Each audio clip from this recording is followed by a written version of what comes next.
Our SpaceX Crew 6 mission safely returns to Earth, the tech demo hitching a ride on our Psyche spacecraft, and studying ancient life on Earth to better understand Mars. A few of the stories to tell you about this week at NASA.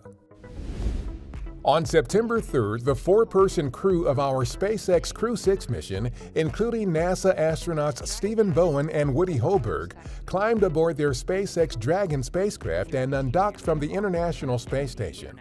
They returned to Earth very early the next morning, splashing down safely in the waters off the coast of Jacksonville, Florida. The international crew contributed to hundreds of experiments and technology demonstrations during its 6 months in orbit. The no earlier than October 5th targeted launch date of our Psyche mission to a metal-rich asteroid is less than a month away. The Psyche spacecraft will have a hitchhiker on the trip, a laser transceiver for our Deep Space Optical Communications or DSOC technology demonstration. DSOC, the agency's first test of high-bandwidth optical communications beyond the Moon, aims to show how lasers could increase data transmission rates far beyond the capacity of current radio frequency systems used on spacecraft today. Members of our Mars exploration program and several international partners recently went on a field expedition to the Western Australian outback to study some of the oldest confirmed fossilized life forms on Earth that may be relatable to Mars.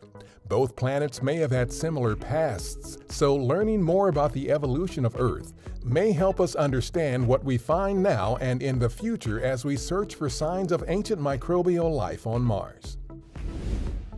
An MD-90 airplane was recently flown to Boeing's Palmdale, California facility to be converted into the X-66A experimental aircraft for NASA's Sustainable Flight Demonstrator project. The X-66A, which will utilize a fuel-efficient transonic truss-braced wing configuration, supports the U.S. goal of achieving net-zero aviation greenhouse gas emissions by 2050. That's what's up this week at NASA. For more on these and other stories, follow us on the web at nasa.gov/twan.